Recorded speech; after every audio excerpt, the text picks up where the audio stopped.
নবীর নায়েব, যারা জাতিকে তাকওয়া শিক্ষা দিবে, খোদাভীতি শিক্ষা দিবে, তাদের খোদাভীতির তালিম ও বন্ধ, তারা জেলের তারাবদ্ধ, তাদের হাতে হাত করি আর তারা জেলখানায় আবদ্ধ। তারা জাতিরে এই হাত পানি পৌঁছে দিতে পারছে না। মনে রাখতে হবে, এই মুসলমানের মাটিতে পাহারা দিয়া, বাহিনী দিয়া অপরাধ দমন করা সম্ভব নয়। অপরাধ প্রবণতা আর অপরাধী কমানোর জন্য কলবের উন্নয়ন বাড়াইতে হয়। এ কারণেই যুগে যুগে কালো সমাজকে নুরানি সমাজে রূপান্তরিত করার জন্য আল্লাহ তাআলা জাতির হৃদয় ঝাড়ুদার পয়গম্বর পাঠিয়েছেন। কিয়ামত পর্যন্ত পয়গম্বর আসবে না, কিন্তু আলেমরা মানুষের হৃদয় ঝাড়ু দিবে। সুতরাং সরকারকে বলবো, 90% মুসলমানের হৃদয়ের ঝাড়ুদার, 90% মুসলমানের হৃদয়কে ইনসাফওয়ালা হৃদয় প্রস্তুত করার মতো অঙ্গীকার নিয়ে যারা জমিনে কাজ করে না এ নবী, তাদেরকে আইনের আওতায় না এনে এদেশের চোর, বাটপার, খুনি, অপরাধী যারা, তাদেরকে আইনের আওতায় আনেন। আর উলামায়ে কেরামদেরকে দিনের কাজ করার অধিকার দিন। জাতির যুব সমাজ ভালো হয়ে যাবে, মদখোর কমে যাবে, জেনাকার কমে যাবে, জুলুম করনেওয়ালা কমে যাবে, রাতের আধারে অপরাধকারী মানুষের সংখ্যা কমে যাবে। ঠিক কিনা? জোরে আওয়াজ করে বলেন ঠিক কিনা?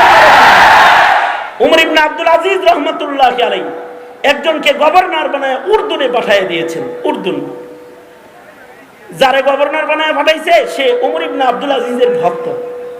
ভক্ত তো হবেই না, উমর ইবনে আব্দুল আজিজের ভক্ত তো জঙ্গলের বাঘও। যে কারণে উমর ইবনে আব্দুল আজিজ যতদিন খলিফাতুল মুসলিমিন ছিলেন, বাঘও জঙ্গলে জুলুম করে নাই, ছাগলের রক্ত পান করে নাই। বাঘ ছাগল এক ঘাটে পানি পান করেছে। মাত্র 2.5 বছর খলিফাতুল মুসলিমিন ছিলেন, আদালতে এরকম কায়েম করছেন, খলিফার আসনে 30 বছর বসে থাকা লাগে নাই। খলিফার চেয়ারে, প্রেসিডেন্টের চেয়ারে, প্রেসিডেন্টের মসনদে 50 বছর বসে থেকে ইনসাফ উমর ইবনে আব্দুল আজিজের কায়েম করতে হয় নাই। 50 বছর বসে থেকে তো ভোগের রাজত্ব কায়েম করা যায়, ইনসাফের রাজত্ব কায়েম করা যায় না, কায়েম করা যায় না। কিন্তু উমর ইবনে আব্দুল আজিজ রহমাতুল্লাহি আলাইহি তিনি মাত্র 2.5 বছর খলিফাতুল মুসলিমিন। কয় বছর? মাত্র 2.5 বছরের কম। এই 2.5 বছরের খেলাফতের আমলে জমিনে ইনসাফ এইরকম কায়েম করেছিলেন যে মানুষের ভেতরে তো আদালত প্রতিষ্ঠা হয়েছিলই। বনের জঙ্গলের বাঘ, শৃগাল, পশু পাখির ভেতরে ইনসাফ এসে গিয়েছিল। এই উমর ইবনে আব্দুল আজিজ রহমাতুল্লাহ আলাইহির কাছে ওনার ভক্ত যে উর্দুনের গভর্নর 2 পুটলা খেজুর হাদিয়া পাঠাই দিছে। কিন্তু পাঠানোর তরিকা কি?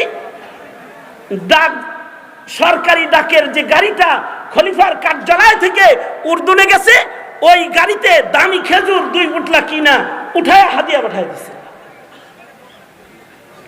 আর চিঠি লেখা দিছে, এটা উর্দুনের খলিফার পয়লা বেতনের টাকার থেকে উমর ইবনে আব্দুল আজিজকে সামান্য ছোট্ট একটি তোহফা, গিফট গ্রহণ করুন, হাদিয়া।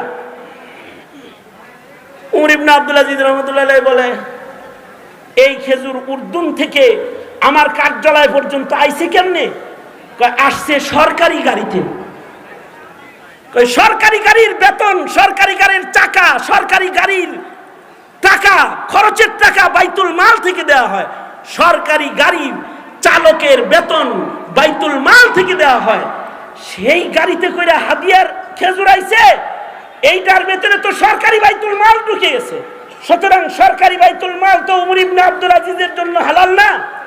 যাও এটা বাজারে বিক্রি করে টাকাগুলা বাইতুল মালে জমা করে দাও। আল্লাহু আকবার বলেন। এটা বাইতুল মালে জমা করো। বাইতুল মালের গাড়ি ব্যবহার হয়েছে, রাষ্ট্রীয় গাড়ি ব্যবহার হয়েছে, এই কারণে হাদিয়ার খেজুর নেয় না। ওইটা হলো ইনসাফ। আর রাষ্ট্রের সম্পদ দেশ থেকে দেশান্তর হয়ে যায়। দেশান্তর কখন হয়? যখন ইনসাফ ইনসাফ না থাকে আর ক্ষুধা ভীতি না থাকে তখন হয়। এই কারণেই এমপি মন্ত্রী নমিনেশন কেনাবেচার সময় আসলে সব পাগল হয়ে যায়। এমপি হওয়ার লেগে, খেদমত করার লেগে না, আঙ্গুল ফুলে কলা গাছ হওয়ার লেগে, আঙ্গুল ফুলে। সুতরাং উমর ইবনে আব্দুল আজিজ রহমতুল্লাহি আলাইহি তো রাষ্ট্রীয় গাড়ি ব্যবহার হয়েছে, এই খেজুর এখন নিজে ব্যবহার করবেন না।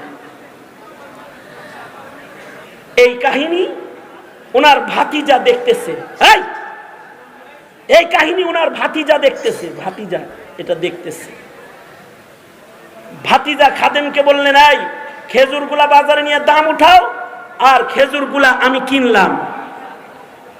দাম উঠানো হলো, কত দাম? 14 টাকা করে পার কার্টুন, 28 টাকা মূল্য। ঠিক আছে, এই যে নাও, আমি 28 টাকা দিলাম, এটা বাইতুল মালে জমা করে দাও। এবার খেজুরগুলা ভাতিজা মালিক হইছে। ভাতিজা এক পুটলা খেজুর নিজে রেখে আর এক পুটলা মাথায় নিয়ে চাচার কাছে যায়, কয়, চাচা, ভাতিজার পক্ষ থেকে খেজুর হাদিয়া, খেজুরের মূল্য বাইতুল মালে জমা হয়েছে, আমি জানি আপনার বাড়িতেও খাবার নাই, ঘরে পাঠায় দেন। উমর ইবনে আব্দুল আজিজ বলে, হ্যাঁ, এবার এই খাবার আমার জন্য হালাল হয়েছে, এবার খাওয়া যায়। এই যে উনার আদর্শ, এটা ক্ষুধাভীতির কারণে, ক্ষুধাভীতির কারণে। আর আমাদের যে আদর্শহীন সমাজ গঠন হয়েছে, যেই সমাজকে পাহারা দিয়া চুরি বন্ধ করা যায় না, নাকগাট দিয়া রাতের চুরি বন্ধ করা যায় না, প্রশাসন দিয়া খুন বন্ধ করা যায় না, রাস্তার ডাকাতি, রাতের পাহারাদার ডিউটি টিম দিয়া বন্ধ করা যায় না। কারণ কি? কারণ হলো ক্ষুধাভীতি নাই, আল্লাহর ভয় নাই, পাবলিকের ভেতরে আল্লাহর ভয় নাই, যারা ডিউটি করতেছে তাদের ভেতরে আল্লাহর ভয় নাই। অপরাধ সংগঠিত হয়ে যাওয়ার পরে বলে, হুজুর কি ডাকাতি ধরছিল আপনারে? জি আমাকে। হায় হায় হায়, কই গেল? তে আপনারা এখন আসলেন কোত্থেকে? তোতা পাখি, আগে কই গিয়েছিলেন? আমরা তো ওই পাশে ছিলাম হুজুর। আর ওই পাশে ছিলেন, এই পাশ থেকে চোর চুরি করে চলে গেল, আর আপনারা হাজির হয়ে গেলেন। যিনি পাহারাদারি করতেছে তার ভেতরে ক্ষুধাভীতি নাই, যারা দেশ চালাচ্ছে তাদের ভেতরেও ক্ষুধাভীতি নাই, যারা দেশের জনগণ তাদের ভেতরেও ক্ষুধাভীতি নাই। দুঃখ লাগে হলো এই ক্ষুধাভীতি জাতিকে যারা শিক্ষা দিবে, উলামায়ে কেরাম, আলেম উলামা, নবীর নায়েব, যারা জাতিকে তাকওয়া শিক্ষা দিবে, ক্ষুধাভীতি শিক্ষা দিবে, তাদের ক্ষুধাভীতির তালিম ও বন্ধ, তারা জেলের তালাবদ্ধ, তাদের হাতে হাত করি, আর তারা জেলখানায় আবদ্ধ। তারা জাতির এই হাত পানি পৌঁছে দিতে পারছে না। মনে রাখতে হবে, এই মুসলমানের মাটিতে পাহারা দিয়া, বাহিনী দিয়া অপরাধ দমন করা সম্ভব নয়। অপরাধ প্রবণতা আর অপরাধী কমানোর জন্য কলবের উন্নয়ন বাড়াইতে হয়। এ কারণেই যুগে যুগে কালো সমাজকে নুরানি সমাজে রূপান্তরিত করার জন্য আল্লাহ তাআলা জাতির হৃদয় ঝাড়ুদার পয়গম্বর পাঠিয়েছেন। কিয়ামত পর্যন্ত পয়গম্বর আসবে না, কিন্তু আলেমরা মানুষের হৃদয় ঝাড়ু দিবে। সুতরাং সরকারকে বলবো, 90% মুসলমানের হৃদয়ের ঝাড়ুদার, 90% মুসলমানের হৃদয়কে ইনসাফওয়ালা হৃদয় প্রস্তুত করার মতো অঙ্গীকার নিয়ে যারা জমিনে কাজ করে না, এবে নবী, তাদেরকে আইনের আওতায় না এনে এদেশের চোর, বাটপার, খুনি, অপরাধী যারা, তাদেরকে আইনের আওতায় আনেন। আর উলামায়ে কেরামদেরকে দিনের কাজ করার অধিকার দিন। জাতির যুব সমাজ ভালো হয়ে যাবে, মদখোর কমে যাবে, জেনাকার কমে যাবে, জুলুম করনেওয়ালা কমে যাবে, রাতের আধারে অপরাধকারী মানুষের সংখ্যা কমে যাবে। ঠিক কিনা? জোরে আওয়াজ করে বলেন ঠিক কিনা? সুতরাং আমরা উলামায়ে কেরামের শান্তিপূর্ণ, অধিকারপূর্ণ দ্বীনি খেদমতে কোন প্রকারের বাধা হোক, এটা কামনা করি না। দুঃখ রাখার জায়গা নাই। দ্বীনি শিক্ষা আজ হুমকির মুখে, দ্বীনি শিক্ষা প্রতিষ্ঠানগুলো হুমকির মুখে। দ্বীনি শিক্ষা প্রতিষ্ঠানগুলোর লিস্ট করে দুর্নীতিকারী তালাশ করা হয়। এই দেশে কত চোর কত ডাকাত আছে, তাদের লিস্টি কোথায়? তাদের লিস্টি কোথায়?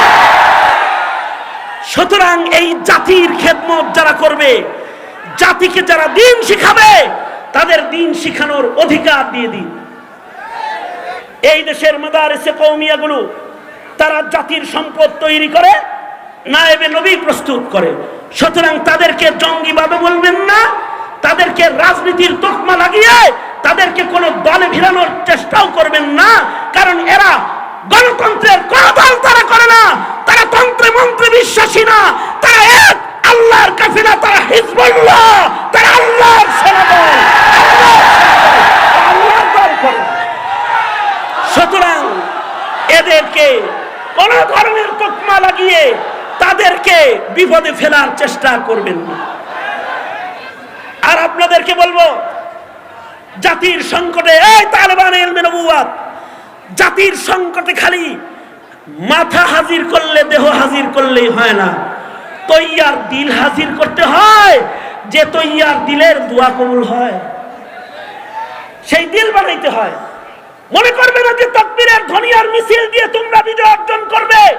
যতক্ষণ না পর্যন্ত তৈরি দিল তোমাদের প্রস্তুত না হবে, ততদিন পর্যন্ত বিজয়ের সুঘ্রাণও পাবা না। বিজয় তো দূরের কথা, গ্রামটাও পাইতা না। আর যদি তোমরা প্রস্তুত হয়ে যাও,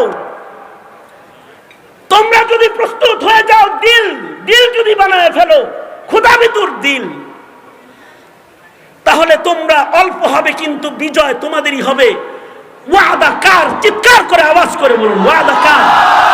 আল্লাহর ওয়াদা। এ কারণে দিল প্রস্তুত করা চাই।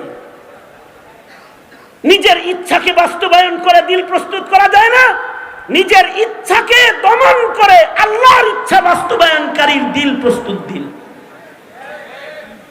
সঙ্গত কারণে ছোট থেকে ছোট গুনাহ করার আদত কাম্য নয়, ছোট থেকে ছোট গুনাহ করার আদত কাম্য নয়। যার হৃদয়ে এই ছোট্ট গুনাহ করার মানসিকতা আছে, তার দিল প্রস্তুত দিল নয়, তার দোয়াও কবুল হয় না, তার দোয়াও কবুল হয় না। সুতরাং দিল প্রস্তুত করার মেহনত করবে, নফসানিয়তকে কাবু করবে, আল্লাহর ইচ্ছাকে তোমরা তালেবান ইলমে নবুওয়াত এই জমিনে জিন্দা করবে। পাশাপাশি শুধু দিল তৈয়ার করবে তা না, এই জমিনকে পুত পবিত্র করার জন্য, যুগে যুগে জমিন পুত পবিত্র করার জন্য রক্তের জরুরত পড়েছে, জান বিতরণের জরুরত পড়েছে। এই দেশের উলামারা যদি যে কোনো পরিস্থিতিতে যদি ডাক দেয় কাদিয়ানীকে কাফের ঘোষণা করতে হবে, যদি ডাক দেয় নাস্তিক আর মুরতাদের বিচার এ জমিনে কায়েম করতে হবে, যদি ডাক দেয় ধর্মীয় শিক্ষার মূল্যায়ন এই জমিনে করতে হবে, শুধু বের হবে না, কাফন পরে রেডি থাকবা মরার জন্য দিনের।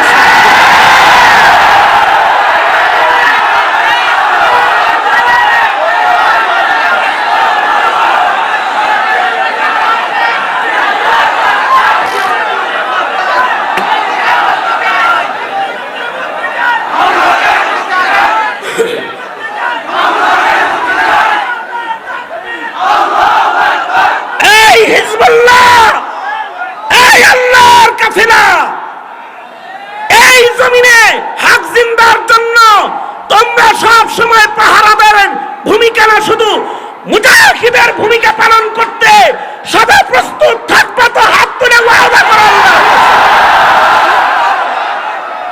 আল্লাহ কবুল মঞ্জুর করুক। আমিন বলুন, আরো যারা আওয়াজ করে বলুন আমিন। আমরা এই দেশে কোন সরকার চেয়ারে বসাও না, কোন সরকারকে নামায়ও না, তবে ইসলামের দিকে কেউ চোখ তুলে তাকালে তার রক্ত চক্ষুকে আমরা ভয় করি না।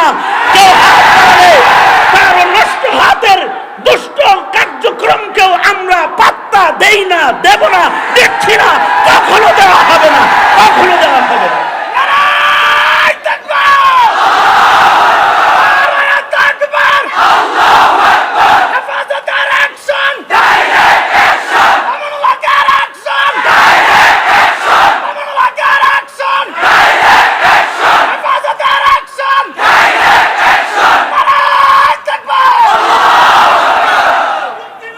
এটা হলো এই মিল্লাতের আল্লাহর সাথে ওয়াদা। মিল্লাতের আলেমদের এই ওয়াদা কার সাথে? আল্লাহর সাথে। জোরে আওয়াজ করে বলুন কার সাথে? আরো জোরে আওয়াজ করে বলুন কার সাথে ওয়াদা? আল্লাহর সাথে ওয়াদা। সুতরাং মাদ্রাসার পাশে থাকবেন তো ইনশাআল্লাহ? আলেমদের সাথে থাকবেন তো ইনশাআল্লাহ? আলেম ওলামা যেখানে, আলেম ওলামা যেখানে। কেন? কারণ এই দেশের আলেমরা চান্দাবাজ না, এই দেশের আলেমরা ধর্ষক না, এই দেশের আলেমরা ডাকাত না, এই দেশের আলেমরা সন্ত্রাসী না, এই দেশের আলেমরা ককটেল চিনে না, গোলাবারুদ চিনে না, ধারালো অস্ত্র দিয়ে মানুষ কোপানো তারা জানে না। এই দেশের আলেমরা এদেশের মাটিতে কোনো অন্যায় কাজ তারা করে না, করে না কোনো অন্যায় কাজ। এদেশের আলেমরা হলো ইমামে আজম আবু হানিফার মতো সারা রাত জায়নামাজের মুসল্লায় কাটায়, সারা রাত আল্লাহর কোরআনের তিলাওয়াতে কাটায়। সুতরাং তোমরা সেই জাতি, বক্ষেতে আগুন আছে তোমাদের, তোমরা অগ্নিগিরি, সে অগ্নিশিখা ভীষণ আত্মবিস্মৃত আছে ঘিরি। পাষাণ হইয়া পড়িয়া আছো, হায় রে আত্মভোলা, তোমরা জাগিলে সারা দুনিয়ায় উঠিবে প্রবল দোলা। মা হাওল কি হোতা জাহওয়া তুঝকো গওয়ারা, দরকার হে তহजीব को फिर तेरा सहारा। कर एक बार नई रंग से दुनिया का नजारा, चमकेगा फिर एक बार तेरी बुख्त का तारा। आए बंगला के मुसलमान, आए मरते मुसलमान। आए तो शहीद হবে নাই তো গাজী হবে, এটাই তো ইতিহাস। আয় তো শহীদ নয় তো গাজী, এটাই ইতিহাস। কিন্তু ইসলামকে রক্ষা করতে হবে, দ্বীনকে পাহারা দিতেই হবে। দ্বীন পাহারাদারের দুর্গই হলো মাদারিসে কওমিয়া। এই কারণে একটি চক্র কওমি মাদ্রাসাকে জঙ্গি প্রজনন কেন্দ্র কয়। কওমি মাদ্রাসা জঙ্গি প্রজনন কেন্দ্র নয়, কওমি মাদ্রাসা মানুষ বানানোর কেন্দ্র, মানুষ প্রজনন কেন্দ্র। কওমি মাদ্রাসার পেট থেকে ভালো মানুষ তৈয়ার হয়। আল্লাহ তাআলা এই কওমি মাদ্রাসার সাথে থাকার তৌফিক দান করেন ইনশাআল্লাহ। বলেন হাত তোলেন। আর্থিকভাবে সাথে থাকবেন এই হাজার হাজার জনতা। একটা আমল করব এখন। আল্লামা আব্দুল হক দামাত বারাকাতুহুম, তিনি এই দেশের নয় শুধু উপমহাদেশের একজন মুরব্বী। শৈশব থেকে যিনি হাফিজ হুজুর রহমাতুল্লাহ আলাইহির নেক নজরে করে উঠেছেন, এমন একজন ওলিয়ে কামেলের পরিচালনায় এই দাওরায়ে হাদিস মাদ্রাসার ভবনের কাজ সম্পূর্ণ করে আজ প্রায় অর্ধ কোটি টাকা প্রায় ঋণী রয়েছে, প্রায় 30 লক্ষ টাকা ঋণী, 25 লক্ষ টাকার ঋণ রয়েছে। আমি তো মনে করি এই আজকের উপস্থিতি এই হাউসটা যদি খালি একটু হরকত করে তো এই বড় হুজুর দামাত বারাকাতুহুমের এই বুঝাটা আজকে সকলে মিলে নামায় দেওয়া সম্ভব। সুতরাং চান্দা তো করা সম্ভব নয়, একটা মন্দা দানও যদি করেন তাতেও আমাদের এই প্রতিষ্ঠানের ঋণ মুক্ত হওয়ার একটা রাস্তা বের হয়ে যাবে। এ কারণে দুনো হাত উপরে তোলেন আর মোট করেন। পকেটগুলো একটা আর একটার সাথে যেহেতু লেগে আছে, অন্যের পকেটে হাত দিয়েন না আল্লাহর রাস্তায়। জোরে আওয়াজ করে বলেন বিসমিল্লাহ। হয় নাই, হয় নাই, আরো জোরে আওয়াজ করে বলেন বিসমিল্লাহ, আরো জোরে বলেন বিসমিল্লাহ। এবার নবীর ঘরকে মুক্ত করার, ঋণ মুক্ত করার নিয়তি একটু পকেটে হাত ঢুকায় দেন। যার পকেটে যে বড় নোটটা আছে, যে টাকাটা আছে, সেটা একটু যদি সাদকা করেন। মাদ্রাসার ছাত্ররা রেডি আছো যারা, তারা তোমরা ব্যাগ নিয়ে তোমাদের নির্বাচিত নির্ধারিত ভলান্টিয়ার যারা, তারা ভেতরে ঢুকে যাও। মাদ্রাসার ছাত্ররা ভেতরে ঢুকে যাও। তোমরা একটু মেহেরবানি করে এই কালেকশনটা করে ফেলো। এই বক্সওয়ালা যারা, দাঁড়াও দাঁড়াও, ভেতরে হাঁটো, ভেতরে হাঁটো। সবাই যার যার টাকাগুলো পকেটে থেকে বের করে ফেলেন আর এই বক্সের ভেতরে আপনারা দিয়ে দেন, বক্সের ভেতরে দেন। আর এক জায়গায় যেখানে বক্স পৌঁছে নাই সেখান থেকে একজন আমিন আমানতদার যদি ভূমিকা পালন করে বক্সওয়ালার কাছে পৌঁছে দেন, তাতেও অনেক বড় একটি সহযোগিতা হবে। আর দ্বিতীয় নাম্বার, এই বড় বাজার, ময়মনসিংহ বড় বাজার পট্টিতে আয়োজিত এই লক্ষ জনতার এই সমাবেশ আর স্রোত, এটা আগামীকালকে থাকবে না, আজকে আছে। এখানে যদি কোনো আল্লাহর বান্দা নিজের নাম লেখাতে চান, যে মাদ্রাসাকে দায়মুক্ত করতে 50,000, 20,000, 30,000 টাকা আপনি নাম লেখাবেন। এই ভলেন্টিয়ার ছাড়া একটা লোক মাথা তুলবে না। বসো বসো, ভলেন্টিয়ার ছাড়া কোনো একটা লোক মাথা তুলবে না, বসে যাও। দেন। আর যারা নাম লেখাবেন তারা একটু এই যে লেখার জন্য কাগজ কলম নিয়ে যে ভলেন্টিয়াররা রয়েছে তাদের কাছে আপনারা আপনাদের নাম লেখাইয়া দেন। তো আমরা দোয়া করব আল্লাহ তাআলা জিন্দেগিতে বারাকা দান করেন। আর আওয়াজ না হয়, একদিকে কালেকশন চলতে থাক, আর একদিকে আল্লাহর নামের জিকরুল্লাহর ধ্বনি উঠতে থাক। একটু জিকির করেন আল্লাহ আল্লাহ, জোরে জোরে জোরে জোরে জোরে জোরে জোরে জোরে জোরে জোরে আল্লাহ আল্লাহ আল্লাহ আল্লাহ আল্লাহ আল্লাহ, আরো জোরে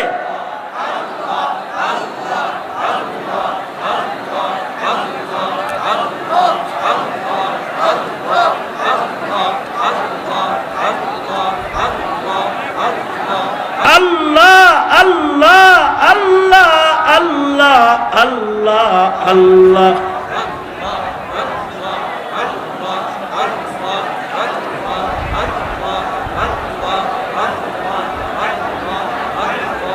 আল্লাহ আল্লাহ আল্লাহ আল্লাহ আল্লাহ আল্লাহ আল্লাহ আল্লাহ আল্লাহ আল্লাহ আল্লাহ আল্লাহ। এই বসো বসো, ভলেন্টিয়ার ছাড়া বাকিরা বসে যাও, ছাত্ররা বসে যাও, দিনী ভাইয়েরা যারা এসেছেন তারা বসে যান।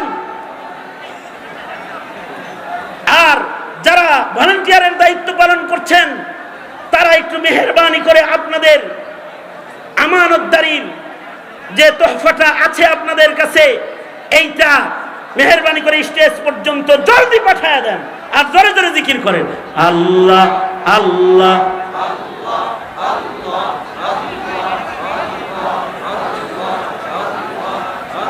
বড় হুজুর আছে, আমি ইশারা দিতে পারি।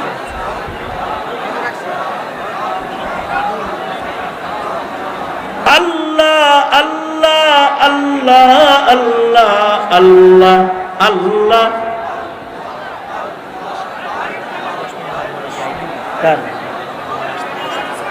তেলাওয়াত করো, তেলাওয়াত করো, ভেঙে গেছে, সমস্যা নেই। আল্লাহ আল্লাহ আল্লাহ আল্লাহ আল্লাহ আল্লাহ আল্লাহ আল্লাহ।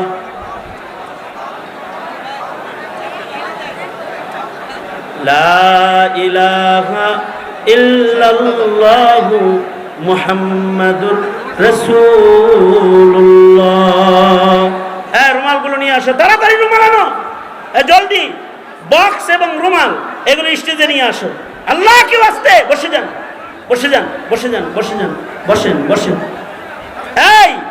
এই বরাবর যারা দাঁড়িয়ে আছেন বসেন, বসে পড়েন, বসে পড়েন, বসে পড়েন। আপনার কারণে হয়তো আমানতের খেয়ানতের সুযোগ হবে, কিন্তু যদি শয়তান কারোর ঘরে সর হয় তো রুমাল লয়ে বেঁকে যাবো। আপনি সোজা বসেন, ভিড় কায়েম করবেন না। বক্সগুলো রুমালগুলো ভেতরে স্টেজ পর্যন্ত আসতে দেন। সবাই জায়গায় বসে পড়েন, বসে পড়েন।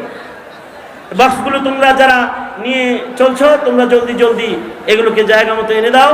আমি আমার সংক্ষিপ্ত কথায় দ্বীনের যে কদরের কথা আপনাদের কাছে পৌঁছিয়েছি, আর নিজেদেরকে প্রস্তুত করার জন্য খৌফ ও খাশিয়াতে খোদাবন্দি আর নিজের নফসকে দমনের যে সবকের অংশ হিসেবে আকাবিরদের কাসাস আপনাদের কানে পৌঁছিয়েছি। আল্লাহ তাআলা আকাবিরদের অনুসরণ করে নিজেদেরকে প্রস্তুত করবার তৌফিক আমাদের সবাইকে আল্লাহ তাআলা দান করুন, এ কামনা করি আমি আমার সংক্ষিপ্ত কথা এখানেই ইতি টানতেছি। जो कुछ हुआ या रब तेरे करम से हुआ, जो कुछ होगा तेरे करम से ही होगा। व आखिर दावाना अल्हम्दुलिल्लाहि रब्बिल